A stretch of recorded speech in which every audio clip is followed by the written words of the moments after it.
오늘 우리에게 주시는 하나님 말씀 보겠습니다. 신약성경 요한복음 4장 27절 말씀부터 30절 말씀입니다. 148페이지, 신약성경 148페이지입니다.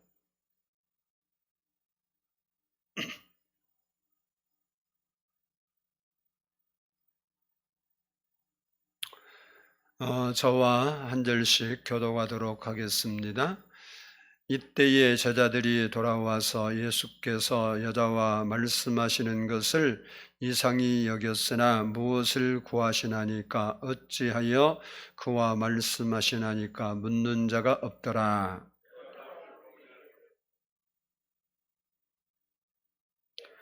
내가 행한 모든 일을 내게 말한 사람을 와서 보라. 이는 그리스도가 아니냐 하니 아멘. 이 시간에는 성가대의 찬양이 있겠습니다.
사랑의 예수님, 감사합니다.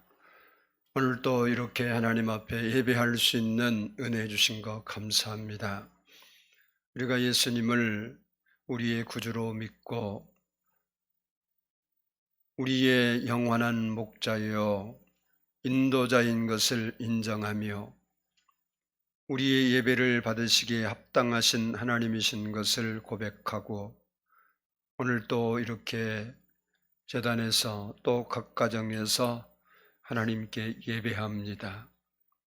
예배하는 장소마다 예수님 임하여 주시고 우리의 마음과 뜻과 정성을 다하여 하나님을 예배하는 시간이 되게 하시고 이 시간 하나님 말씀을 듣는 시간입니다. 말씀이 우리 영혼을 새롭게 하고 우리의 삶을 새롭게 할 수 있게 해 주시고 살아있는 말씀이 우리 안에서 역사하는 시간 되게 하옵소서. 감사드리오며 예수 그리스도의 이름으로 기도드리옵나이다. 아멘. 우리 예배하는 옆 사람과 인사합니다. 사랑합니다. 우리 한번 따라서 하겠습니다. 사마리아 여인의 변화. 오늘 본문 말씀은 예수님께서 예루살렘에서 갈릴리로 가시면서 사마리아를 통과하게 되는데 그 사마리아에서 있었던 사건을 설명하고 있습니다. 예루살렘에서 갈릴리까지는 약 175km 정도 됩니다. 예루살렘에서 이 갈릴리 지방으로 다니는 길은 두 길이 있는데 하나는 사마리아를 통과하는 길인데 이 거리는 비교적 짧아서 3일 정도이면 갈 수 있는 거리입니다.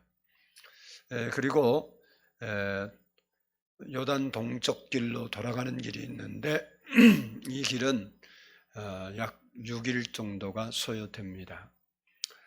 유대인들은 이 사마리아 사람들과 상종하기가 싫어서 접촉을 피하기 위해서 가까운 길을 두고 사마리아를 피하고 요단 동편으로 돌아서 먼 거리로 그들이 대부분 왕래를 했습니다. 그런데 오늘 본문 말씀 보면 예수님은 유대인인데도 불구하고 사마리아 동네를 통과해서 갈릴리로 가시게 됩니다. 그 이유는 여러 가지가 있겠지만 오늘 본문 중심으로 보면 애타게 메시아를 기다리는 한 여인이 거기에 살고 있었고 그 여인을 예수님께서 만나 주시기 위해서 거기를 선택했던 것을 우리가 알 수 있습니다. 오늘 본문 말씀은 육적인 이 사마리아 여인이 예수님을 만나서 영적인 사람으로 변화되는 과정을 우리에게 보여주고 있습니다. 오늘 말씀을 우리가 들으면서 육적인 신앙에서 세상적이고 혼적인 신앙에서 우리 영적인 신앙으로 성장하고 깨달아가는 그런 시간이 되었으면 좋겠습니다. 먼저 이 사마리아 여인은 예수님을 처음 만났을 때 육신적인 눈으로 예수님을 바라봤습니다. 이 여인은 예배에 대해서도 잘 알고 있었고 또 메시아에 대해서도 잘 알고 있었습니다. 오늘 본문 말씀을 보면 메시아를 기다리고 있었던 여인이었던 것을 우리가 알 수 있습니다.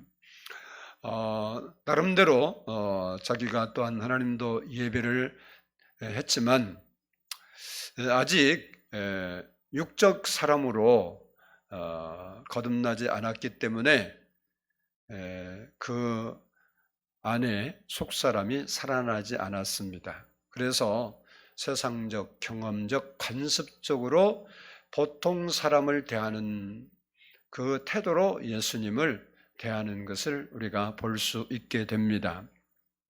지금 예수님께서 유다에서 갈릴리로 가시면서 사마리아 지역의 수가라는 동네에 이르러서 그 동구 밖에 있는 우물 곁에 잠시 휴식을 취하고 있었고, 제자들은 식사를 마련하기 위해서 마을로 들어갔습니다. 길지 않는 시간에 한 사마리아 여인, 이 여인은 이름이 무엇인지, 가족이 어떻게 되는지 그에 대한 자세한 상황이 성경에 기록이 없습니다. 그 사마리아에 사는 한 여인이 물동이를 가지고 물을 길러 그 뜨거운 시간에, 다른 사람들은 휴식 시간인데 그 여인이 사람을 피하기 위해서 물을 길러 오게 됩니다. 물을 기르러 와서 여인이 보니까 아무도 없을 줄 알았는데 유대인 남자가 턱하니 앉아 있는 거예요. 우물가에. 참 이상하다. 저 남자가 왜 저기 앉아 있을까? 아마 속으로 그런 생각을 하면서 물을 길르러 왔으니까 이 야곱의 우물에서 물을 길고 있는데, 가만히 앉았던 예수님이 그 여인을 향해서 여보시오, 나에게 물을 좀 줄 수 있겠소? 이렇게 말을 거는 거예요. 이 여인은 아마도 대단히 놀랐을 겁니다. 왜냐하면 유대인들은 자기들과 상종도 안 하고 자기들을 피해서 먼 길로 다니는 그런 사람들인데, 유대 남자가 혼자 서 있는 여인에게, 생면부지의 남자가 물을 달라고 하니까 이건 보통 사건이 아니다, 이렇게 그 여인이 느낄 수 있습니다. 그러자 이 여인이 당신이라는 호칭을 씁니다. 그래서 세상적인 사람과 동일한 수준의 사람으로 예수님을 평가하고 그렇게 그에게 다가가는 겁니다. 그때 예수님은 그 여인의 생각을 바꾸기 위해서 이런 이야기를 합니다. 내게 물을 달라가 한 이가 누구인 줄 내가 알았더라면 내가 나에게 구했을 것이다. 이렇게 말함으로 내가 지금 바라보고 있는 당신이라고 부르는 나는 당신이 아니고 그 이상의 사람이라는 것을 그 여인에게 가르쳐주고 있습니다. 오늘날 우리 주위에는 예수 그리스도를 모르는 사람이 너무나 많습니다. 그러나 우리가 하나님과 그의 독생자 예수 그리스도를 알고 이렇게 믿는다는 것은 복 중에 복인 것입니다. 그런데 중요한 것은 우리가 예수님이 누구신가를 바로 알고 믿어야 예수님을 잘 믿을 수 있는 겁니다. 오늘 본문 12절을 보면 우리 조상 야곱이 이 우물을 우리에게 주셨고 또 여기서 자기와 자기 아들들과 짐승이 다 마셨는데 당신이 야곱보다 더 크니까, 이렇게 여인이 질문을 합니다. 그때 예수님께서 말씀하시기를 내가 주는 물을 마시는 자는 영원히 목마르지 아니하리니 내가 주는 물은 그 속에서 영생하도록 솟아나는 샘물이 되리라. 예수님이 어떤 분이십니까? 히브리서 7장 16절을 보면 불멸의 능력으로 조차된 분으로 그에게 생명이 있고 능력이 있다고 했습니다. 그 예수 그리스도의 이름으로 귀신이 쫓겨나고 병마가 물러가고 문제가 해결됩니다. 우리는 그 예수님이 어느 분이신가, 어떤 분이신가 분명히 알고 그분을 믿고 그분에게 간구할 수 있어야 된다는 겁니다. 오늘 본문 10절에서 예수님께서 여인에게 이렇게 말합니다. 내가 만일 하나님의 선물과 또 내게 물을 좀 달라 하는 이가 누구인 줄 알았더라면 내가 그에게 구하였을 것이요 그가 생수를 내게 주었으리라. 자기에게 물을 달라고 했던 어떤 남자가 갑자기 말을 바꾸어서 내가 누군 줄 알았으면 네가 나에게 물을 주는 것이 아니라 내가 줄 수 있는 생수를 달라고 내가 요청했을 것이다 라고 예수님께서 그 여인에게 말을 하니까 이 여인의 생각이 좀 바뀌었어요. 그동안 당신이 그렇게 했던 이 여인의 생각이 주여, 즉 선생님이라는 칭호로 바뀌었습니다.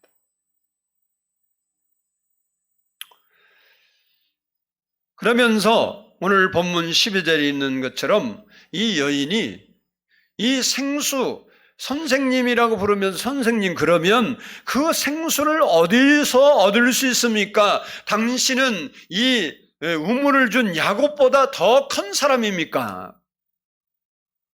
이렇게 예수님께 질문을 하는 겁니다.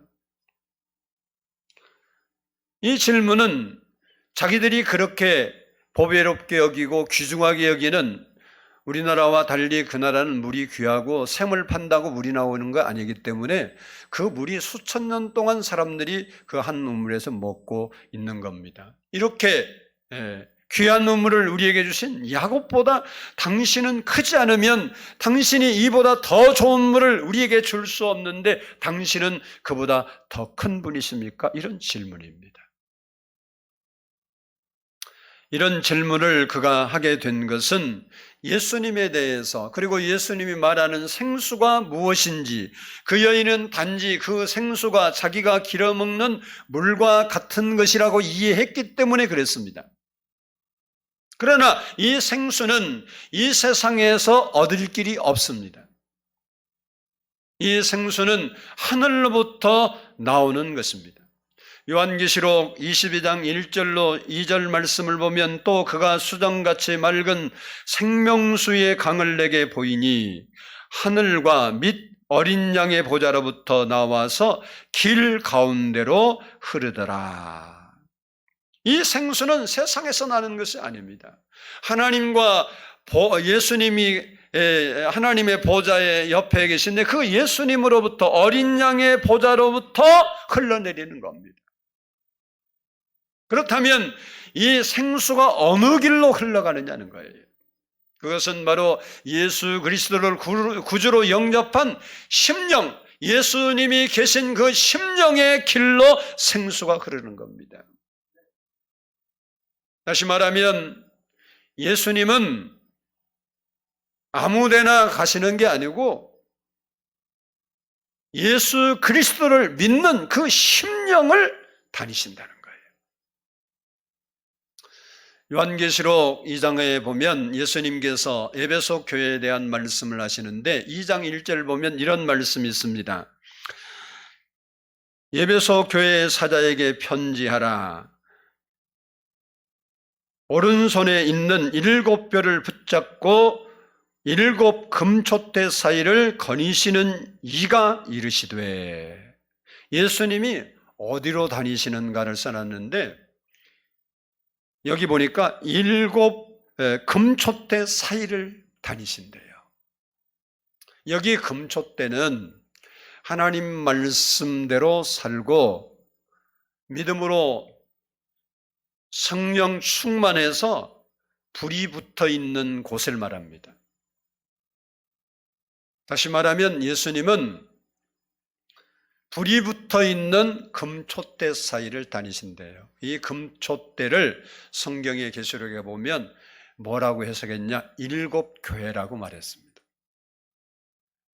성령의 불이 붙어 있는 교회를 예수님께서 다니신다는 거예요. 다시 말하면 성령 충만한 우리들의 심령에 예수님이 다니시고 나타나셔서 일하신다는 겁니다. 예수님은 이와 같은 생수를 우리에게 주시기 위해서 이 땅에 오신 것입니다. 지금 예수님이 이 여인에게 말하는 이 생수는 세상이 말하는 물이 아니라 생명을 주는 영생을 말하는 겁니다. 그 생명에 대해서 예수님은 말하고 있지만 많은 사람들은 세상에서 부여하는 방법, 세상에서 상급을 받는 방법을 듣고 싶어 하는 거예요. 그러나 살아있는 하나님의 교회는 세상적이고 육신적이고 혼적인 교회가 아닙니다. 오늘 본문에서 예수님은 이 사마리아 여인에게 계속 대화를 시도하면서 그 여인의 생각을 혼적인 사고에서 영적인 사고로 바꾸려고 계속 인도하는 장면을 우리가 볼 수 있습니다. 우리도 예수를 믿으면서 세상적이고 육신적인 생각에 얽매여서 꼭 복을 받아도 복 그러면 세상 복만 생각하고 잘 된다 그러면 꼭 우리의 육신적인 사업이나 잘 되고 우리의 가정이나 잘 된다는 그런 생각에서 뛰어넘어서 영적인 것을 생각할 수 있어야 되는 겁니다. 하나님은 그 부분을 지금 사마리아 여인에게 깨우쳐 주고 있습니다. 그런데도 불구하고 오늘 본문을 보면 우리와 비슷해. 이 여인은 그럼에도 불구하고 인간적인 만족을 계속해서 추구하고 있는 것을 볼 수 있어요. 본문 15절을 말씀 보면 이렇게 말합니다. 여자가 이르되 주여 이런 그런 물을 내게 주사 목마르지도 않고 또 여기 물 길러 오지도 않게 하옵소서. 예수님은 하늘의 소리를 계속해서 영원한 생명에 대한 말씀을 하고 있지만 이 여인은 여전히 예수님이 하신 말씀을 세상적인 것으로 받아들이고 있습니다. 오늘 우리도 하나님 말씀을 듣고 신앙생활하고 주의 말씀대로 살았다고 하는데 주님이 우리에게 의도하신 의도와 내가 생각하는 의도는 말은 똑같은 말인데 해석이 달라요. 그래서 하나님과 내 사이에 갭이 너무나 많아. 이 여인은 인간적이고 세상 것을 기대하면서 그 물을 달라고 하는 겁니다. 다시 말하면 세상에서 부도감이 없고 내가 이거 물 길러 오는 게 창피하고 힘들고 다른 사람은 쉬는 시간인데 이렇게 막 이마가 벗어질 만큼 뜨거운 시간에 내가 물 길러 오는 건 너무 힘듭니다. 당신이 그 물을 주면 영원토록 목마르지 않는다고 하는데 그 생수를 내게 좀 주세요.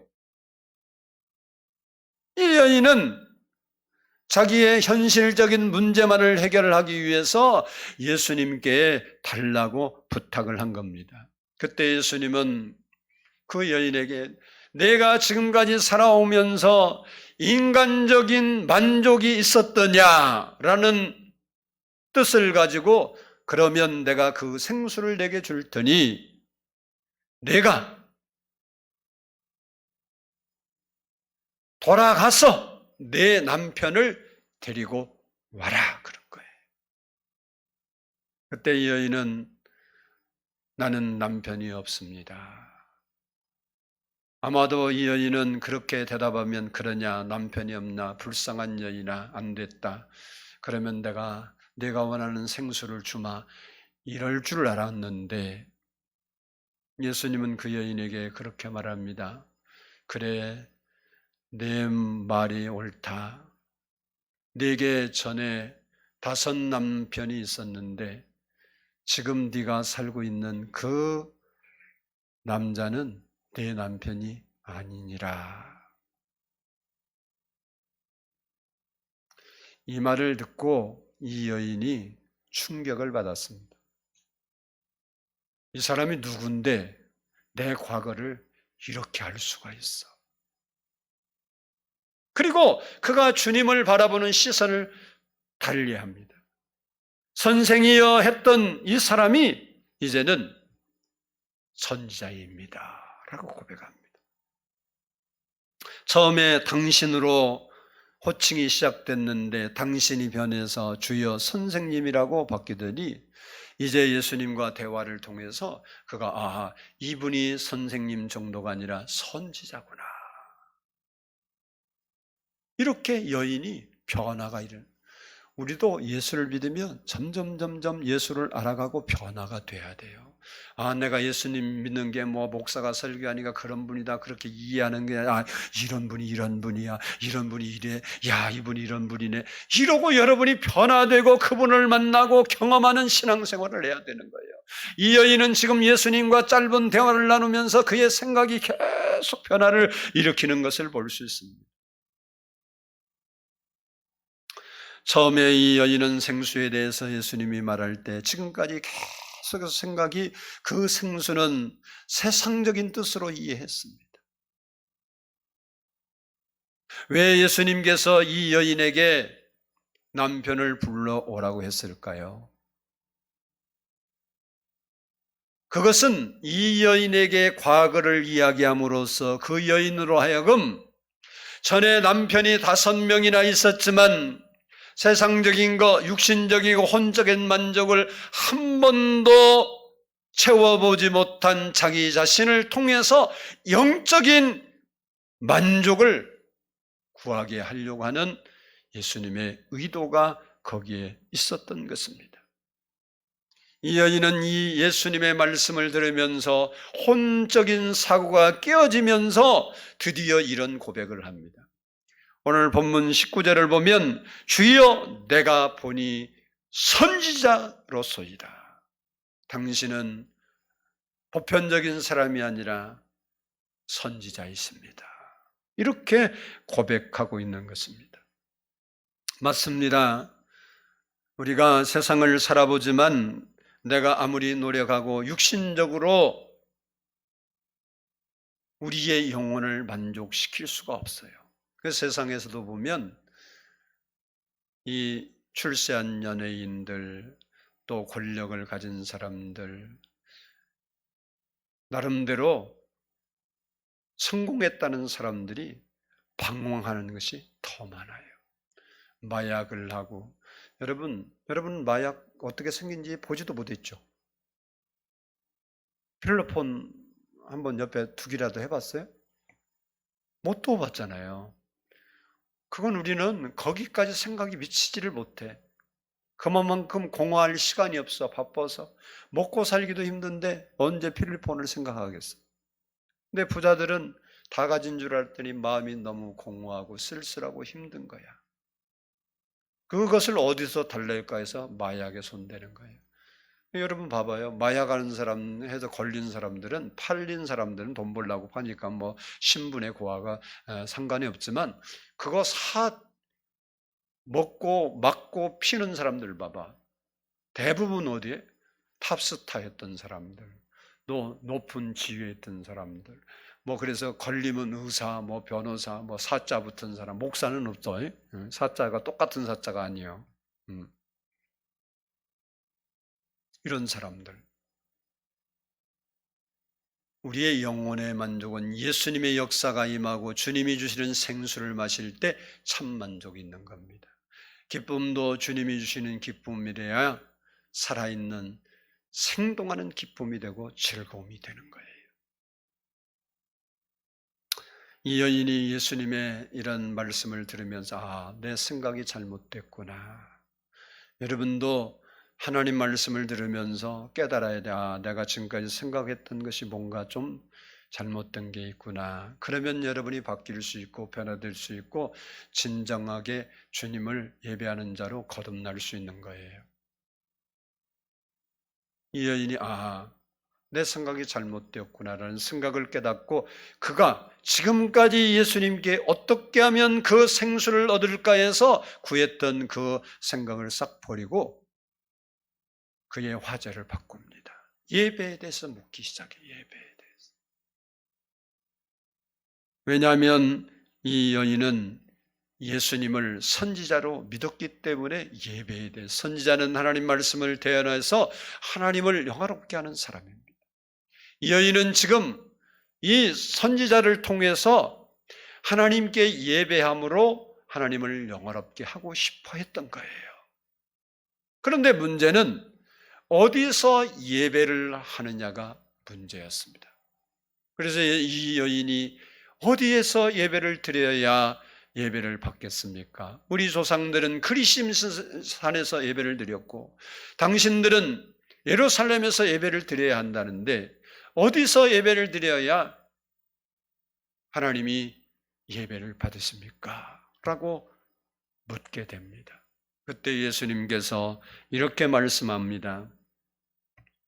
장소에 따라 예배를 받고 안 받고 하는 것이 아니라 어디에서 드리든지 영과 진리로 예배하는 그곳에 하나님이 함께 하신다 라는 사실을 그에게 가르쳐 주었습니다. 이유는 하나님은 영이시기 때문에 영으로 예배를 드려야 한다는 사실입니다. 오늘날 형식적으로 예배를 드리는 사람들이 너무나 많이 있습니다.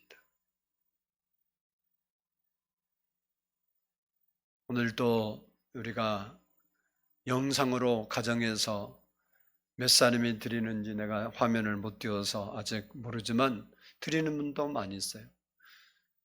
우리가 하나님이 찾는 그 예배를 드리면 가정에서 드리든 교회에서 드리든 그곳에 하나님의 역사가 있고 하나님의 은혜가 있는 거예요. 그래서 예수님이 그 여인에게 말합니다. 하나님은 지금도 영과 진리로 예배하는 자를 찾고 계신다. 우리가 단순히 우리의 육신의 몸이 교회에 와서 예배 드렸기 때문에 나는 안식일을 지켰다, 성수주일했다 자랑할 거 아닙니다. 내가 1시간 교회에 와서 앉아 있으니까 나는 주일 성수했으니까 나는 하나님을 잘 섬기는 사람이야 이렇게 이야기하면 안 되는 거예요. 나은 것보다 더 중요한 것은 내가 영과 진리로 예배를 드려야 합니다. 영으로 드리는 예배란 성령의 도움을 받아 내 속사람이 살아나서 속사람으로 영으로 예배 드리는 예배를 말합니다. 다시 말하면 우리의 속사람인 영이 내 육체를 지배해서 하나님께 드리는 예배를 말해요. 그리고 진리로 드리는 예배란 거짓이 없는 거룩한 믿음으로 드리는 예배를 말합니다. 다른 말로 말하면 진리의 말씀을 토대로 드리는 예배예요. 그 믿음을 가지고 드리는 예배. 그래서 거짓이 없는 거룩한 믿음이라는 말은 베드로가 고백했던 것처럼 주는 그리스도시요 살아계신 하나님의 아들입니다 라고 그가 성령으로 그 마음에서 고백한 것처럼 그런 고백이 있는 산 믿음으로 하나님께 예배할 때 하나님이 받으신다는 겁니다. 이와 같은 믿음으로 우리가 하나님께 예배할 때 영과 진리로 드리는 예배가 되고 하나님께서 기뻐 받으시는 예배가 되는 것입니다.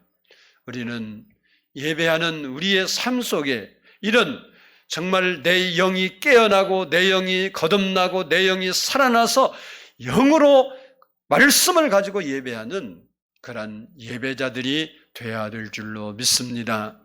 집에서 예배드리는 여러분들도 정성을 못 두고 영이 어떻게 예배드리냐 잘 모르니까 그것을 우리의 편으로 마음으로 드린다. 내 마음 정성을 다해서 하나님을 예배할 때 하나님이 기뻐하시는 예배가 되는 겁니다. 마지막으로 살펴볼 말씀이 25절입니다. 여자가 이르되 메시아 곧 그리스도라 하는 이가 오실 줄을 내가 아노니 그가 오시면 모든 것을 우리에게 알려주시리이다. 예배에 대해서 예수님이 말하니까 이 여인이 그런 거예요. 내가 메시아를 기다리고 있는데 그분이 오시면 우리에게 다 알려주실 거예요. 내가 그렇게 믿고 있습니다. 이럴 때 예수님이 그 여인에게 내가 기다리는 메시아가 바로 나다. 이렇게 대답해 준 겁니다. 아마도 이 여인이 내게 말하는 내가 그러라 할 때 그의 몸은 전기가 흐르는 것처럼 감전되듯이 완전히 예수님께 빠졌을 겁니다. 그의 세상적이고 혼적인 생각은 다 떠났어요. 그래서 그는 너무 그 기쁨을 이길 수가 없어서 물동이 가지고 왔던 물동이도 버려두고 예수 그리스도를 증거하기 위해서 자기 마을로 뛰어갔습니다. 여러분, 사람 안 만나려고 한적한 시간에 다 쉬는 뜨거운 그 시간에 와서 물을 길른 이 여자가 갑자기 쉬고 있는 사람들에 와서 막 뭐라고 떠들니 여러분 미쳤다고 생각하지 않겠어요? 우리 피해서 살살 다니던 저 여자가 어떻게 저럴 수가 있을까? 근데 그 여인이 와서 오늘 29절을 보면 그렇게 말합니다. 내가 행한 모든 일을 내게 말한 사람을 와서 보라. 이는 그리스도가 아니냐. 세상의 모든 것을 알고 있는 분을 내가 만났다. 내 과거를 속속이 알고 내게 말해준 그분을 내가 만났다. 나의 갈급한 심령을 채워준 그분을 내가 만났다. 그분이 그리스도가 아니냐. 와서 너희가 확인해봐라. 막 외쳤더니 사람들이 그거 확인하려고 우물가로 몰려들었다는 겁니다. 이 여인의 심령에 불이 붙고 만 거예요. 이 여인에게 사람들을 끌을 매력이 있고 말을 잘하고 그런지 모르지만 예수님께 완전히 사로잡혀서 그 심령이 불타올라서 예수 그리스도를 증거하지 않으면 견딜 수가 없었던 겁니다. 오늘도 성령의 불이 붙은 사람이 사마리아 여인처럼 예수 그리스도를 증거하게 되는 겁니다. 우리는 우리의 마음에 성령의 불이 붙어야 되는 겁니다. 육신적으로 예수님을 만난 이 여인이 완전히 변화되어서 영적인 사람이 되어서 그리스도를 증거하는 여인이 되었던 것처럼 우리의 인생도 바뀌어야 되는 거예요. 이 여인이 인생에 갈급함이 없었으면 예수님을 만날 수 있겠습니까? 이 여인이 이런 아주 인생이 왜 나는 이렇게 피곤하고 힘들고 눈치 보고 재미없게 살아야 하느냐, 이런 세상적으로 무거운 짐을 혼자 지고 가는 이 여인 같은 여인이었기 때문에 예수님 만난 거 아니에요. 제가 오늘 아침 식사하는데 기독교 TV를 꼭 봐요. 그 시간에. 그러니까 김진웅 목사님이 설교를 하시더라고요. 저는 몇 살인지 몰랐는데 오늘 설교 듣다 보니까 자기가 만 80이라고 그러더라고요. 근데 뭐 쩌렁쩌렁해요 지금도. 그분이 겨울이 오면 봄이 있다는 설교를 해요. 희망의 메시지라는 자기 간증을 하더라고요. 자기가 1974년 서대문 형무소에 갇혔었대요. 목사 때인데 그때도 뭐 저 빈민촌에 뭐 하다가 엮여서 그분도 원래 그 운동가 출신이에요. 대모대 출신 목사지만 그러다 보니까 갇혔는데 겨울을 지났는데 겨울 자기가 이제 겨울 설교하니까 그 얘기 하시더라고. 겨울을 지났는데 요즘 형무소는 그러면 아마 인권 탄압한다고 난리가 나겠지만 불을 안 넣어줬나 봐. 그 얘기는 안 했더라고. 근데 얼마나 춥더니 뼈까지 애린대요. 견딜 수가 없대요. 독방이 있었는데 견딜 수가 없어. 막 손을 비비고 막 찬송을 하고 기도를 하고 그래도 어떻게 견딜 수가 없더래. 그래서 갑자기 불 생각이 나더래. 그래서 창세기부터 성경을 펴놓고 그 손시러운 것을 성경을 들고 불자를 찾기 시작한 거예요. 이제 그 사람 설교 그대로 말하면 자기가 찾았더니 원래 그런 말씀 맞는데 창세기 3장 15절 이하에 보면 떨기나무에 불이 나와요. 거기 불을 처음 자기가 봐요. 그래서 이 불이 붙었으면 좋겠다. 이런 생각을 가지고 막 불자를 찾아가는데 신약성경 누가복음 12장 49절에 보면 예수님께서 내가 불을 던지러 땅에 왔나니 이 불이 붙었으면 무엇을 더 원하리요? 이 말씀이 있어요. 근데 이 구절을 보고 자기가 놀랬대요. 왜 놀랬냐? 목사가 됐잖아요. 그러니까 성경을 수십 번 읽었는데도 그 구절이 있는지도 몰랐대. 아니 누가 복음을 안 읽었겠어? 복음서인데. 근데 예수님이 땅에 불을 던지러 왔. 내가 땅에 불을 던지러 왔나니 이 불이 붙었으면 내가 무엇을 더 원하리요? 이 말씀을 읽는데 자기가 한 번도 생각해 보지 않았던 구절이에요. 근데 자기가 너무 춥고 막 예수님이 땅에 불을 던지러 왔어. 이 불 있으면 내가 안 준. 이런 생각이 들더래. 그래서 막 그 불 달라고 막 기도를 했대. 그 추운 감옥에서. 그러면서 이제 불자를 계속 찾아가는 거야. 그러다가 그 다음에 본 게 어디냐? 사도행전 2장 1절에 오순절 거기 보면 각 사람 위에 불이 임하더니 그 불이 그 사람들에게 임했다고 써 있잖아요. 그 말씀 읽고 기도하는데 진짜로 불이 왔대요. 감옥에서 불이 딱 오니까 추운 게 싹 없어져 버렸더래. 그 막 뼈까지 시리고 아파서 막 미치겠는데 그래서 그거 이기려고 기도하고 찬송하고 막 뛰고 비비고 그랬는데 불이 오니까 너무너무 감사해. 그게 무슨 얘기냐? 자기가 그때 그 불을 경험하고 내가 오늘 또 이렇게 80세까지 건강하게 하나님께 지금 쓰임 받고 있다. 내가 그 겨울이 없었으면 내가 오늘이 없었을 거다. 그 얘기하더라. 성령의 불이 붙은 곳에 예수님이 다시 역사한다는 걸 알아야 돼요. 성령의 불은 오늘도 예수님은 여전히 불을 던지고 계시는 거예요.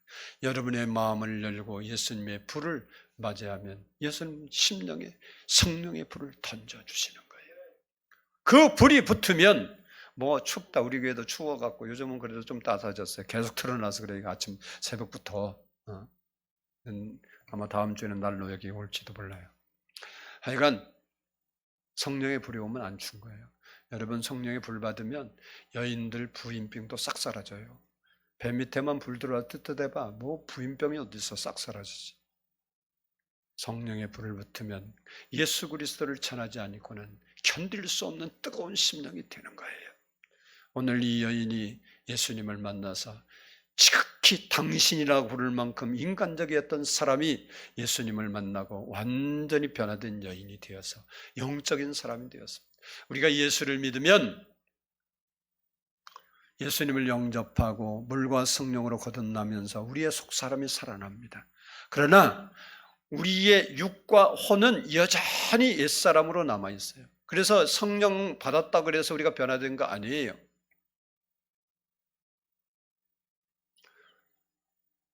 우리가 예수님의 말씀으로 우리의 세상적이고 인간적인 혼적인 사고가 깨어져서 영적인 사고가 우리의 인격 속에 확장될 때 우리가 영의 사람이 되는 거예요. 영의 사람이 되어야 하나님을 기쁘시게 할 수 있는 겁니다.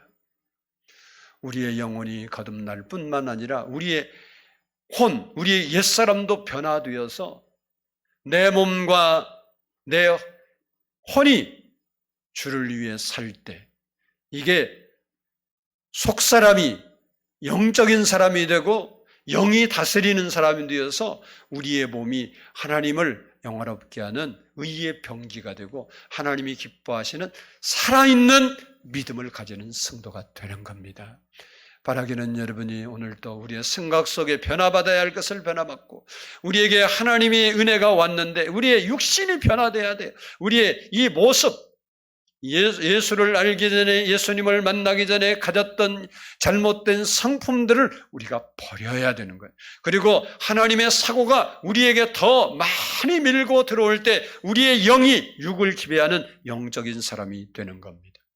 하나님은 우리가 그런 사람이 되기를 원합니다. 바라기는 여러분들이 이 사마리아 여인처럼 혼적인 사람이 영적으로 변하는 것처럼 여러분 영이 속사람이 지배하는 사람이 되어서 예수 그리스도를, 내가 만난 예수 그리스도, 사람들에게 나는 이런 예수를 만났다, 너도 내가 만난 예수를 한번 만나보라고 자랑하고 증거할 수 있는 믿음의 사람들이 되어서 살아갈 수 있기를 주의 이름으로 축복합니다. 기도하겠습니다.